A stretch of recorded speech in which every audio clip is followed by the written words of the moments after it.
welcome to WOCP TV, and I am your host, Jasmine Farnham. Recently, I had the opportunity to interview one-on-one Miss Danita Green. She is an educator, a writer, an author, and researcher. Her first book, novel, Love Locked Down, is ranked number 10 on Amazon. You can buy the book on Amazon, Barnes and Noble. Again, the name of the book is Love Locked Down, and it is a story of women who are in relationships with incarcerated men.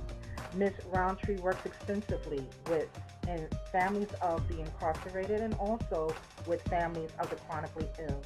She sits back and gives us some great insight in this one-on-one WOCP TV interview.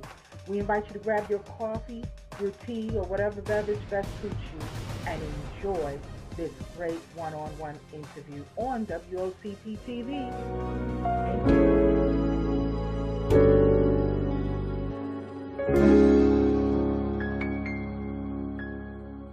Oh, that's my favorite thing, to talk to people in college classrooms, but also in study groups, book clubs, who all start out saying the same thing. Oh, this could never happen to me.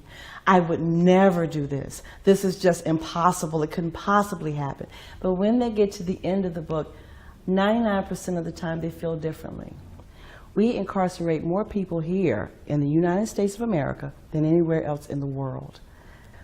With prison culture, especially in communities where we have so many kids coming from single-parent households, we have lost the maturation fields, particularly for our young men, and also for our young women. So prison, correctional facilities have become that maturation ground, which is not a very good thing for most. But I have actually met some young people who have come out better off. They've gotten the mentorship that they needed from men who had learned from their mistakes, so that when they did re-enter society, they grew into being better men because they did not have those role models on the outside. And the same thing for young women. The same thing for young women. I'm not saying that prison is a good thing or jail is a good thing, but wouldn't it be really wonderful if we could just change the entire conversation around incarceration across the board, so that when someone is released, when they are an ex-offender, and I don't even like that term, but when they're coming back from being locked away, that they could be welcomed back into their homes, back into their communities, back into their neighborhoods, as being someone who was bringing something back, bringing something that was missing, bringing hope, bringing a new way of thinking, a new way of being that could be good for everybody.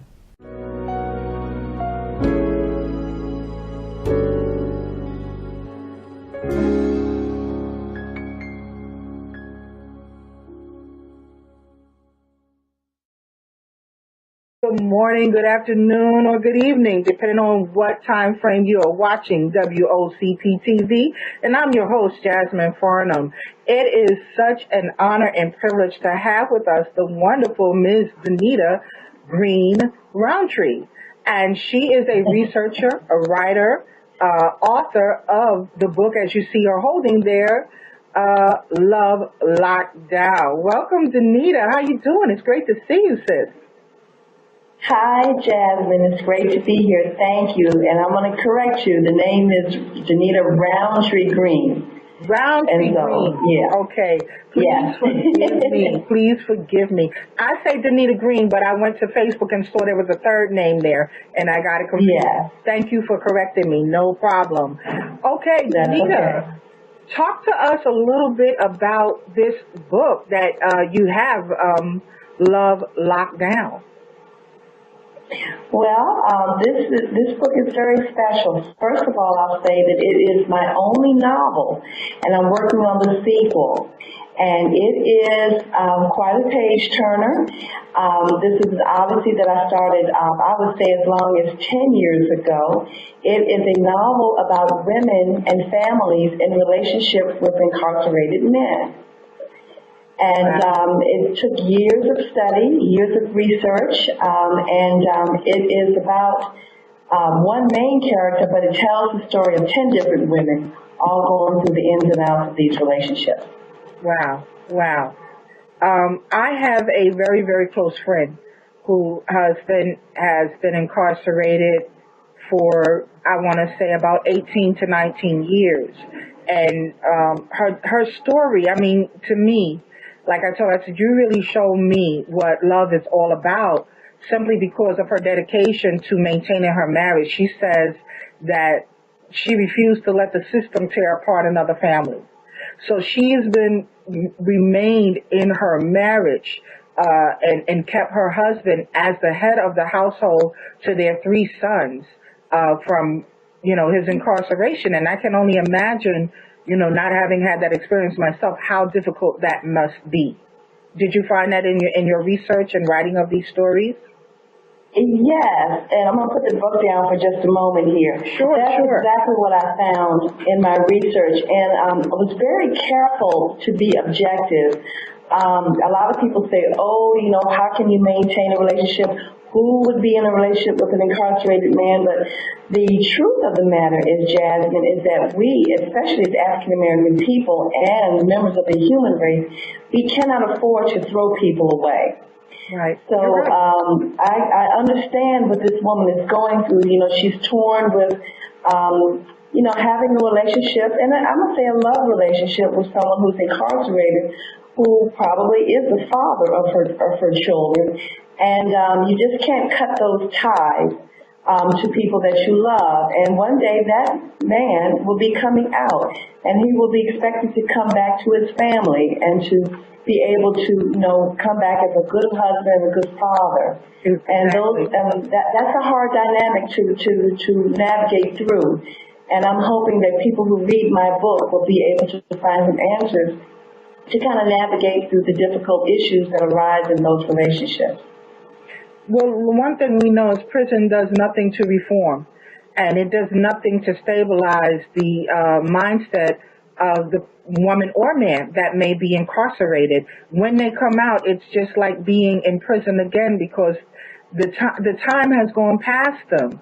To be able to be reacclimated to the family and society has to be tremendously hard, and I don't think people get that. I don't think they understand that, yes, perhaps they did make a mistake, and sometimes they may be in there and not be guilty of the crime that they've committed, but they are incarcerated. And when they come out, so much time has passed them by, and things have changed, cell phones, or in this case, the gentleman that I'm speaking of, 19 years, there's computer technologies that he's not going to be aware of, new portable devices such as an iPad or an iPhone that does so many things, apps and so forth and so on. How are they expected or able to even cope with any of this? And you're absolutely right, Jasmine, but that is just a part of the set of issues and problems that long-term sentences show us. I'm encountering with a man now who he's 60 years old, and he was incarcerated 28 years. And that was pretty much half of his life. And just as you mentioned, think of all the technological advances, the economic, financial, social advances that we've gone through as a nation of people in 28 years. So I'm dealing with that, and then having to go back and pick up relationships that you left behind 28 years ago. I would say that's almost impossible. It takes a lot of nurturing to be able to bring somebody back through 28 years. But more importantly, Jasmine, people don't realize that when people are arrested, they are already in the middle of some kind of social crisis most of the time. Yes. It's very rare that someone gets arrested or commits a crime. Everything was perfect the day before. And then, you commit a crime and then you go to prison. there's usually some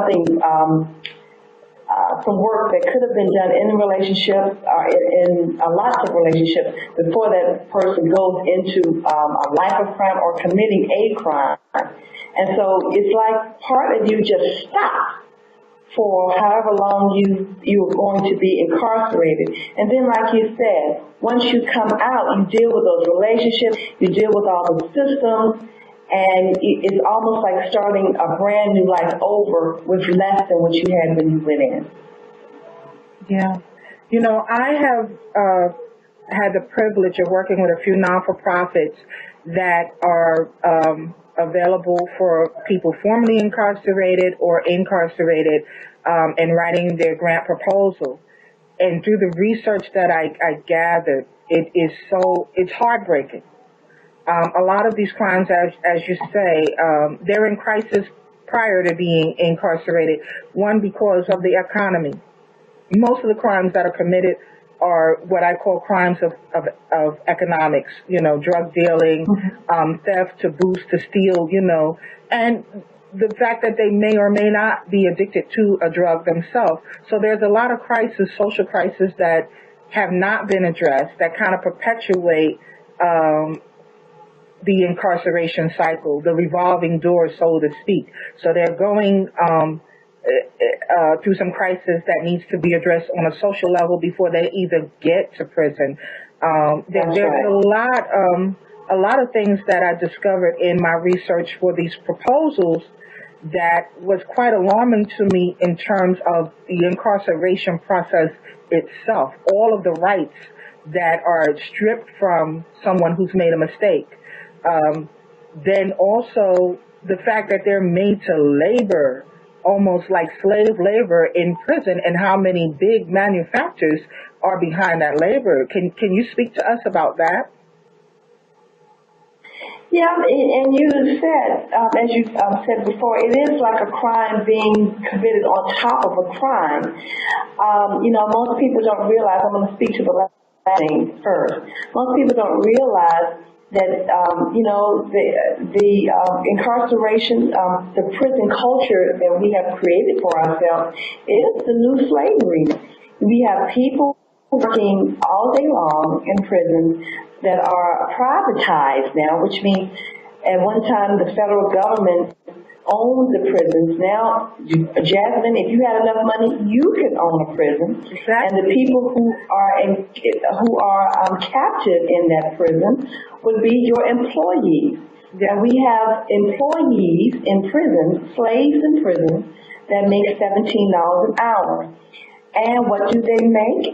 You know, it used to be that they just made license plates, but now they make the furniture that goes in most of our government offices, our universities, our schools.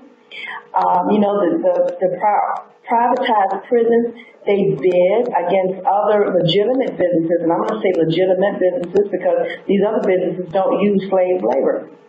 They bid against other businesses, knowing that they can charge so much less because they only pay their employees, the prisoners, 17 cents an hour to make these goods. This is right, and when you look at the economics in it, someone is making a lot of money, and it's no one that's in our community. And this thing has to stop. How do we stop it? One of the things that the Women of Concern professionals try to bring our viewers and our readers and our listeners over all of the media platforms are things that they may or may not be aware of. They may or may not see it as as a big deal or as a problem.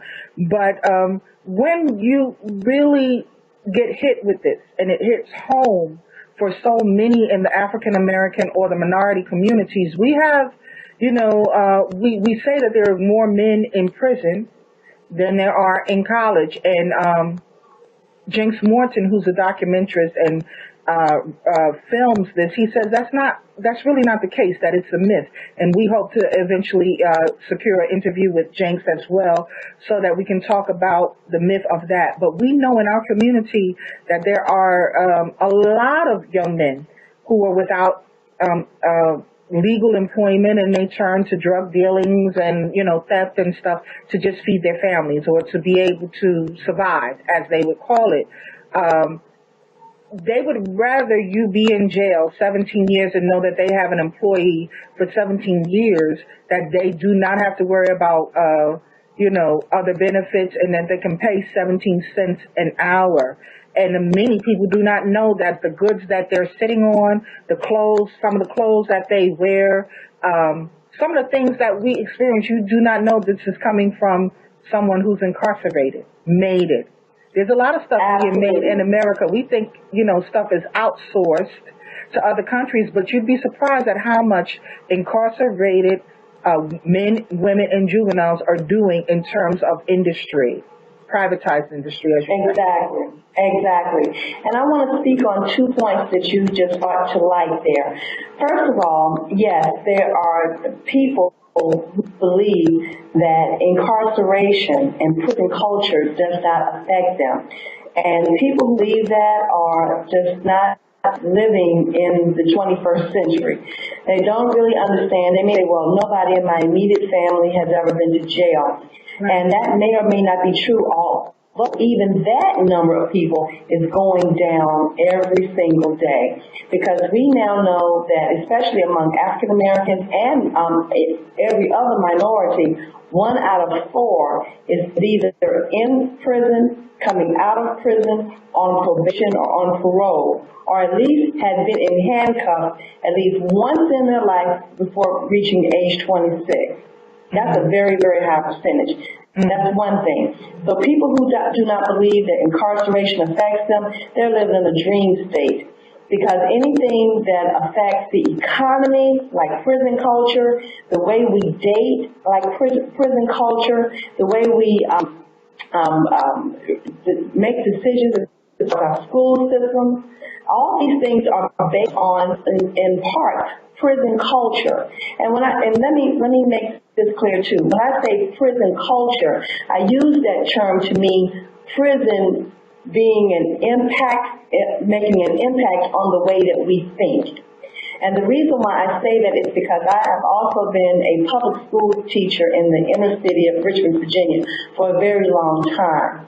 And we can now see how the high rate of imprisonment among fathers, mothers, and older siblings has affected these children who are in school.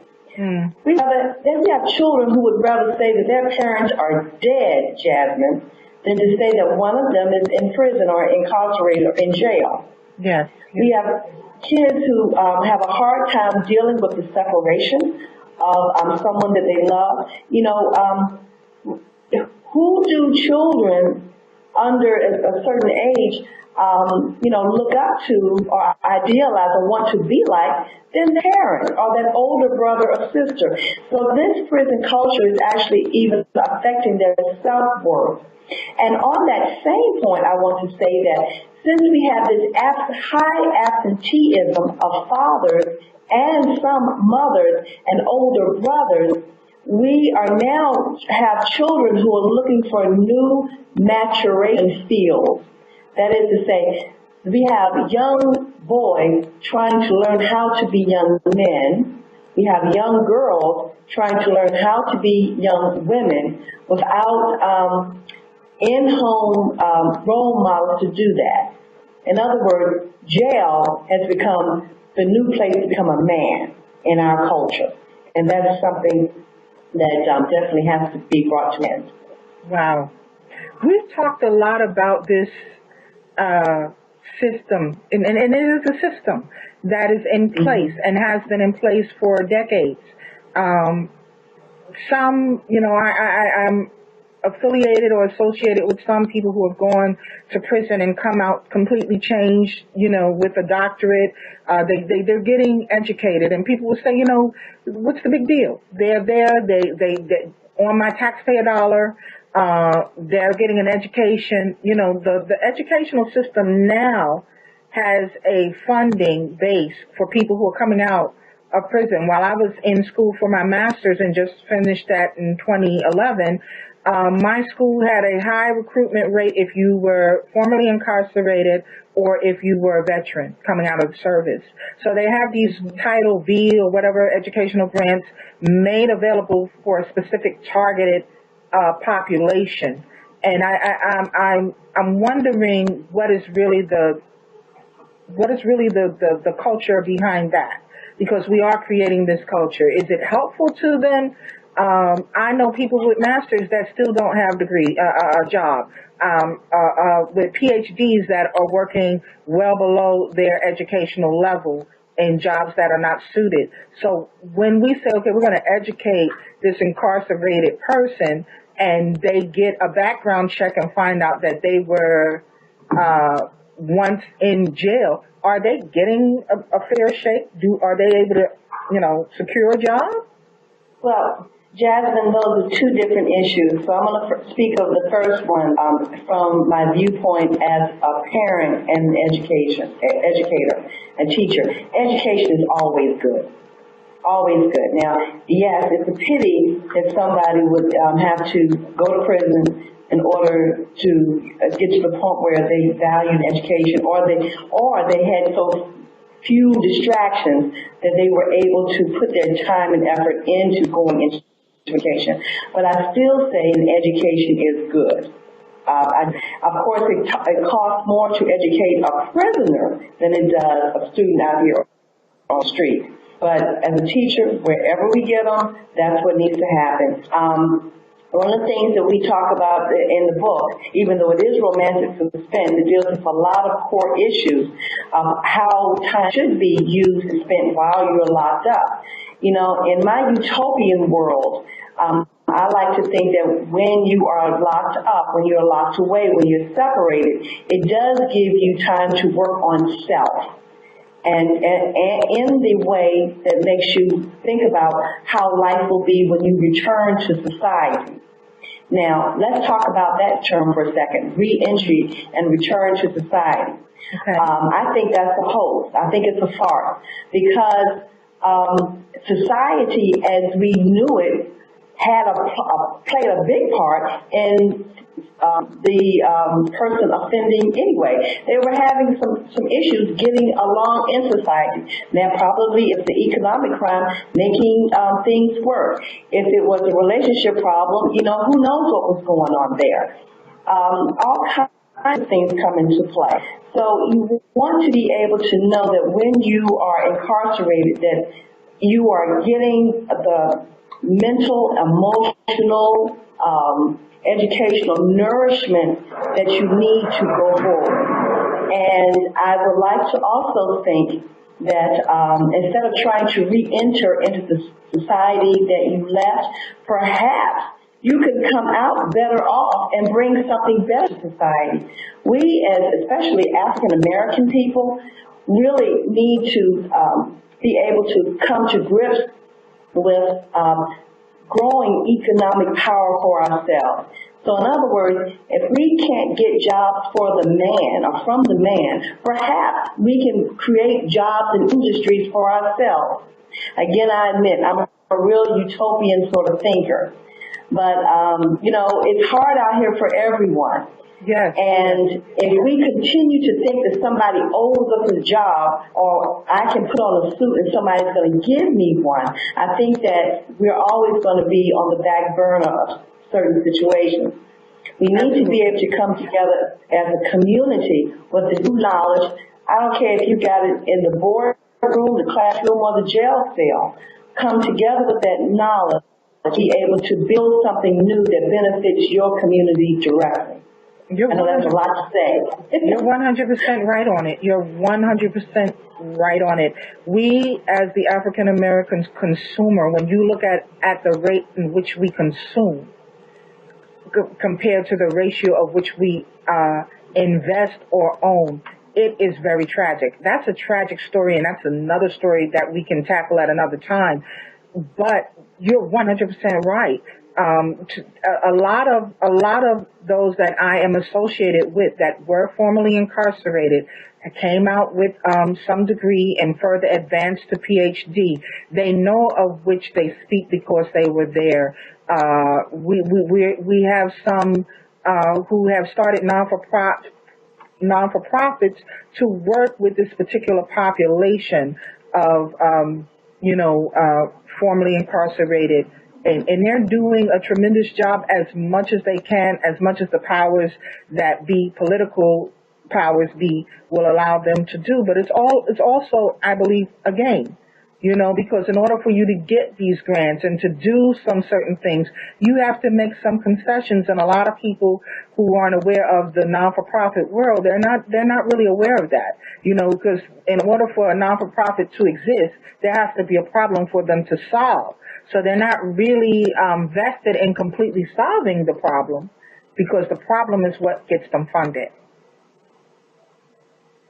Absolutely, absolutely. And I want to take this time to also say that there are so many different agencies, bureaus, even in our city and state government that are working on the problem. And I want to really make my position clear. There are cases where I do work solely with the recently released inmate, but 90% of what I do, I work with the family. I work with usually that woman or that mother or that child to help them get ready to receive that loved one back home.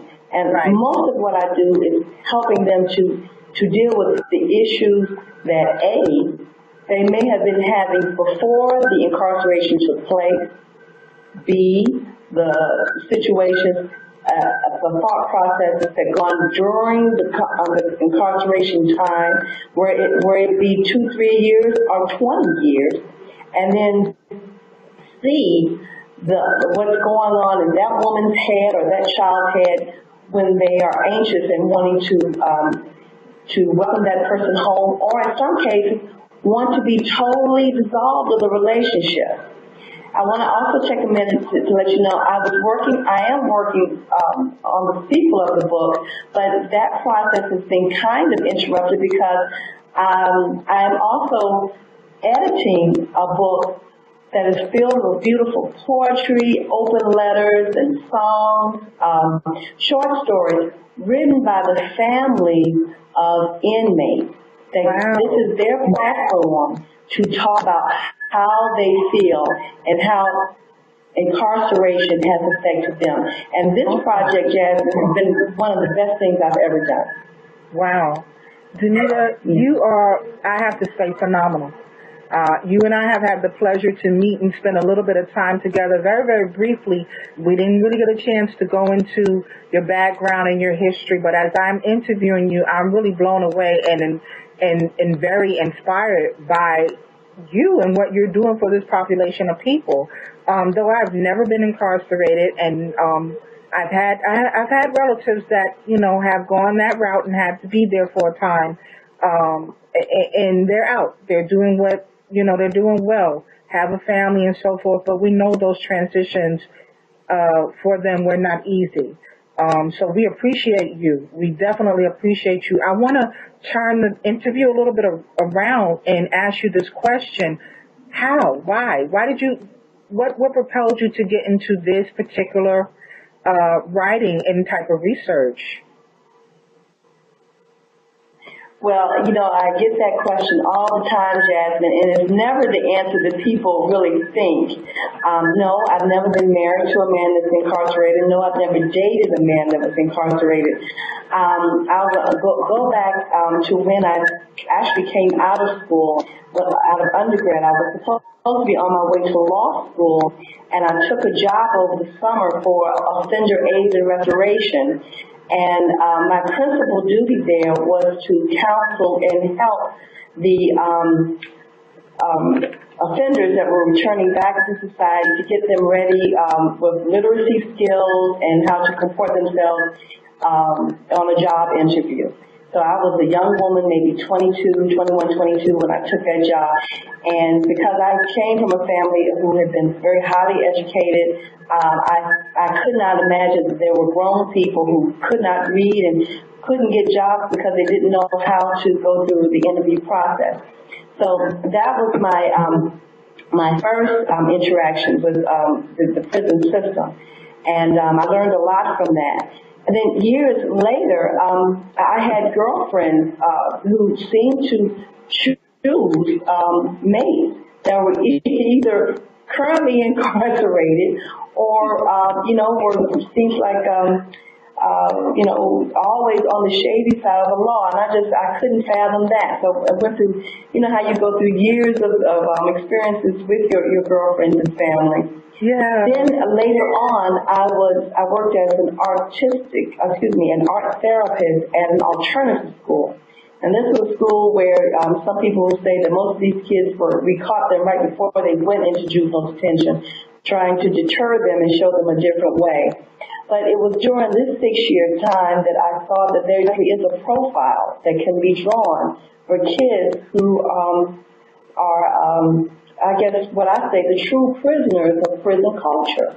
Wow. The principal I had at that school said, well, Danita, if you're going to work with these kids, you might do better to work with their mothers, their parents, because usually it's the mother that's at home with these children, and it's the father that's incarcerated.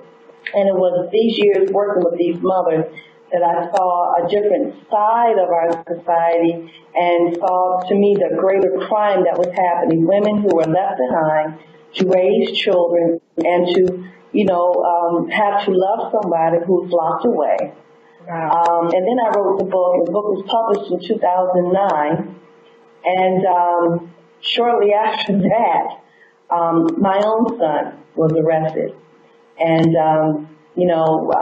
which was something I wasn't quite ready for, even after all of my years of study, all of my years of counseling women. I became one of the women in my book. I became one of the statistics. And I have 3 sons and then 2 stepsons. So these are 5 young men who are all very important to me. And Jasmine, the odds were against me that one of them would not be arrested on some count at some time. Wow. And I'll never forget the day that I was actually on the phone with my son when the Macon County Police came and arrested him. My life changed that day. I've never been the same. So it's because of that experience in particular that I really stay on top of this. It's my personal campaign, my personal ministry. And I really work to be a voice for families to help them mend lives and move forward because prison has done a lot to divide us all. Oh, my God. Wow. That's a tremendous testimony. The way God took you on your journey, that trajectory, and exposing you. Sometimes we don't know. We don't know. We go through things in life, but we never know where the road is going to lead us or where it's going to end. I think it's so dynamic, Danita, the way that you're approaching it. Here's a novel that tells the story, and here's your personal experience of going through it. So I can fully understand now where the passion comes in. And I'm also very proud of you because you are working with a population I think that most of us tend to forget. We have the one that's incarcerated and coming out with a challenge, but we don't think often of what the children or the wives or the significant others are going through because they love this person. In the case of my friend, her husband has spent the balance of his life in and out of prison, but this is a man that she loves. And who would, I would say to myself, had it happened to my son, I used to tell my son, I have one son, if you go to jail, I'm not coming. That's something that you just don't want to get yourself into because I'm not visiting anybody in jail. That was my statement to him. My husband, if you go to jail, I'm not waiting. That was my statement. As I began to really realize what the penal system and the justice system is about and how so many of especially minority African American, Latino, and Asian men go through. They can be picked up at any time. The stop and frisk thing is ridiculous all over the country, all over the globe. um, it changed my mind. It changed my mind because I realized that it's a lot of disservice and it's a lot of dysfunction, like you said, like we're saying, prior to them going into a system, a penal system, that issues need to really greatly be addressed before they get there. And it's another way that I believe society has in tearing us apart, especially the African American community and family.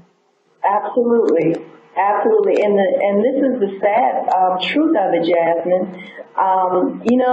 It is safer for you and me as middle-aged women to walk down the streets by ourselves at night than it is for your son. Yes. That's the world that we live in now. Yeah. It's safer for you to drive a car.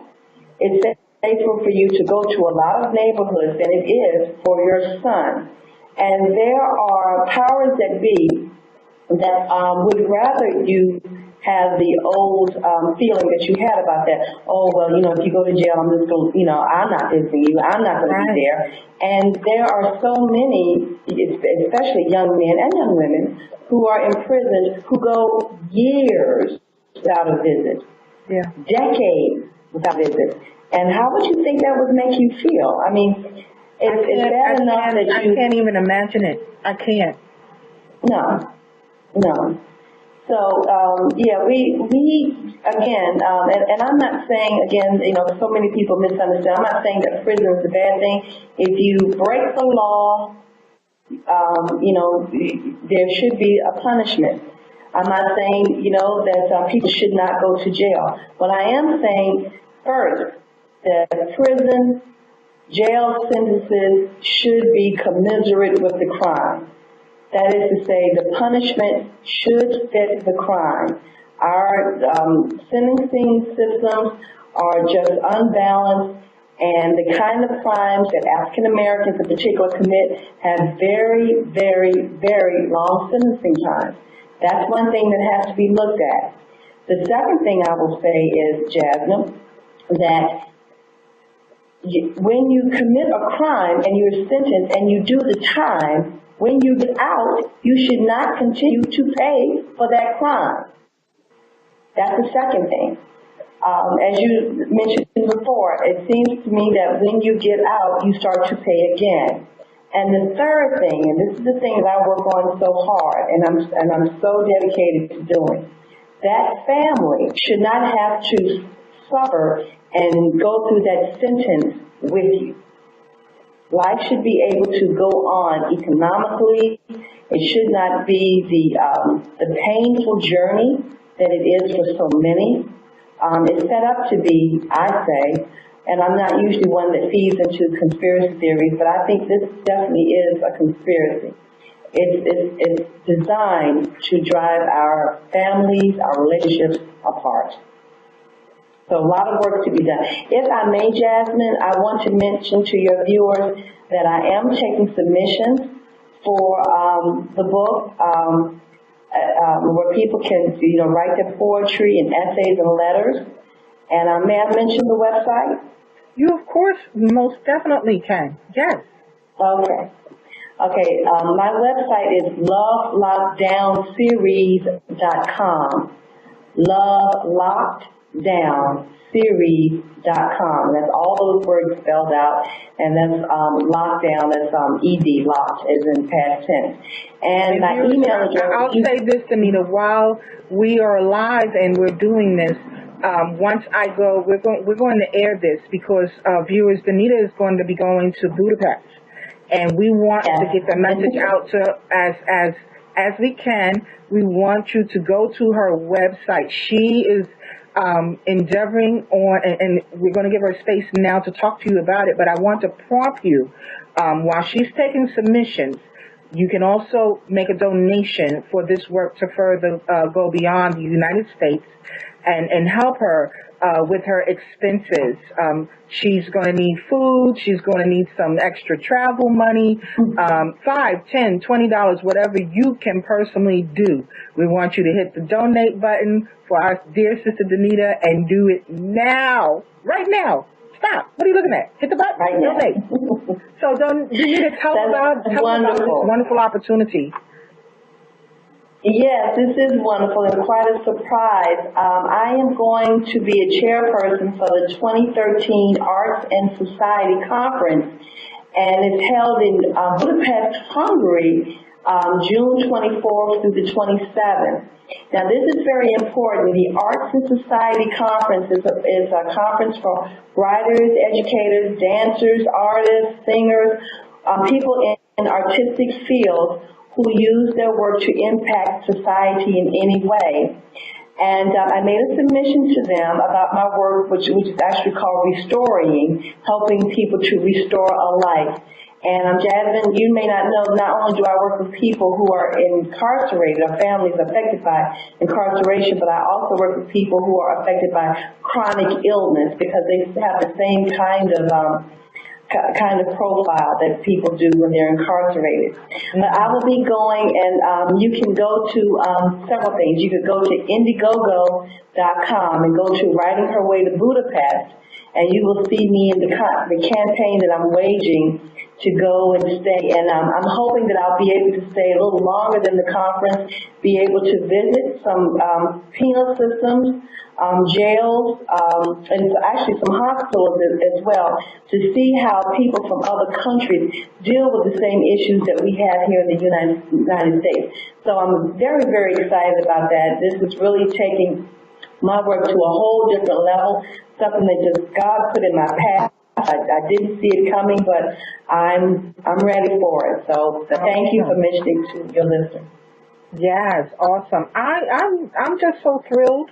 And I'm so sorry that I didn't take more time to actually sit and talk with you. One of the other things I want to mention, one of the projects you are involved in and I was formerly involved in is the Real Woman Empowerment Project, of which you're also authoring and researching this project, which is not far. I can understand why you are the scribe, so to speak, for this project, because your heart, it's just your mission. You're able to capture this in a full light.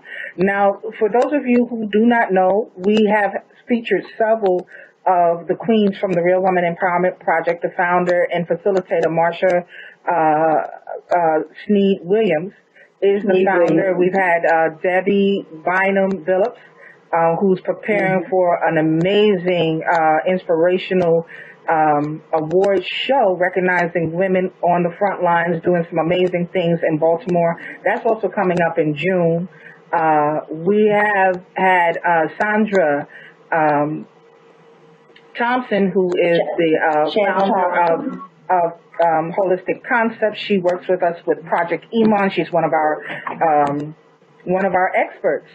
So these women have come together collectively to show how sisterhood, how we are our sister's keeper, and to document how women will learn to work together. And it's a powerful project. It is a passionate project of love.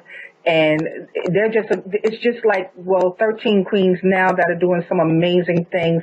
And as we come to find and interview Danita, we find that, it is a queenly thing that you're doing, to take and nurture such visions for people who have been incarcerated, people who are suffering with chronic ailments, and getting their story told. So we know when this book for the Real Woman Empowerment Project comes out, it's going to be just as powerful as Love Locked Down. Danita, anything else that you want to share with our viewers? As I said, we're going to put in our edited version, which viewers you can get, and you will be able to see this on Cablevision, Time Warner, Verizon, and DirecTV here in Brooklyn as it airs in July, which, we're filming now for those segments. We will also give you space in our newsletter that viewers can, if you're not into watching us on YouTube or you can't catch us, you still can see the story and read about it in our monthly newsletter, which Danita will be featured in. And then guess what? Because the power of technology is so wonderful, I can take this Ubu interview and turn it into an MP3. So you'll hear it on our WOCP radio. So we're gonna get you exposure. That's one of the things that we are about with the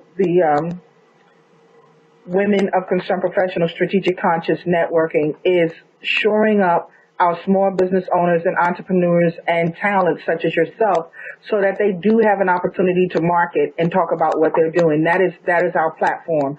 And we are reaching millions just by the grace of God.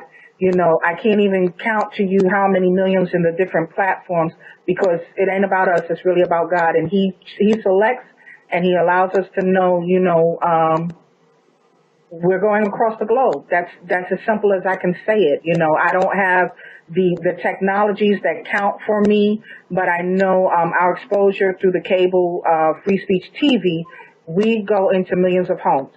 Then our affiliates, you know, they send our newsletter via their social networks and so forth and so on. And all it takes is one exposure for you or guests like yourself to get someone on the phone and say, listen, I saw your interview on WOCP TV. How can I support you? And that's what we're all about. That's what we want to do. Well, that is beautiful. And Jasmine, thank you so much for mentioning the Real Woman Empowerment Project. You are definitely a queen, and you know, it has been one of the greatest adventures of my life. They call me the archivist, but you know, basically, I just love reading the stories and writing down the stories of these women and what they do and their mission, their global mission now to really redefine sistership. That's really what we do, and that's definitely what I try to do as a writer, to show people how to work through relationships so we can work in partnership. So the Real Women Empowerment Project is really moving and shaking, and I'm proud to be a part.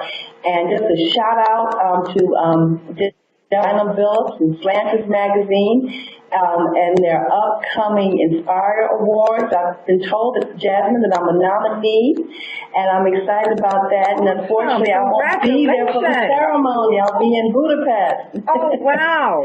Oh, wow. But I know they're still going to represent for you. I know they're still going to represent for you. As you're saying it, because I don't have the information in front of me, Debbie is the CEO and founder of Slantress Magazine, a new and upcoming magazine in Baltimore. We've had her interviewed on the show. And she, as a new magazine, has had the vision to share women's stories. And she has selected, I think, in my limited, you correct me if I'm wrong, help me out here, Danita, 100 women that she is nominated. I don't know how many women are going to be actually selected for this distinguished. Right. I know she's doing an issue on 100 influential women, and I don't know how many of those are nominees, but she really is a powerhouse when it comes to recognizing women in this country who are on the move and making change in their communities in the world. Absolutely. She's absolutely fabulous. Yes, we want to send condolences to her and her family because we know she recently lost her father. So condolences and our prayers to the Bynum Billups family. Yes, yes. Wow. Awesome. Absolutely.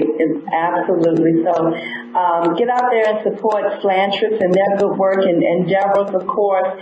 And I know you can also get tickets online. The Inspire Awards is on June 22nd, and you can go to the Slantress.com or SlantressMagazine.com and get tickets for that beautiful gala event that's happening in Baltimore. Okay. Did you guys hear that? And why are you still looking? Hit that button, do the thing, get to www.slantress.com, buy the tickets, and support this African-American vision and business. This is how we got to do it, folks. Danita, it has been a blast. I thank you so much for the time, the testimony, the vision, anything that we can do. If you have upcoming books or whatever, please send them over to me so I can get you a little space while our space is available in our newsletter. So the book, we will have that featured and a link that they can purchase the book. Is it available on Amazon?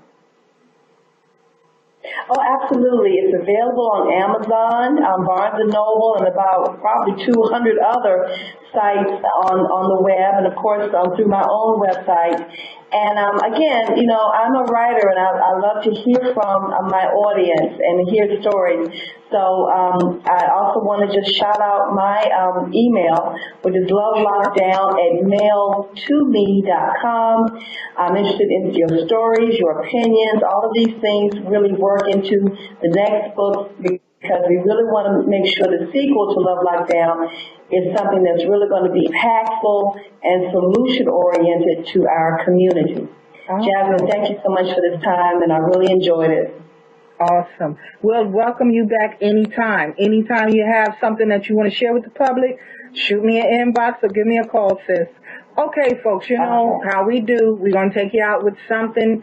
Remember that this is an uncut version, but you can see the edited version of this interview with Danita Green. And we are looking forward to seeing you again when we see you. Stay tuned. Thank you, folks. All right. Thank you.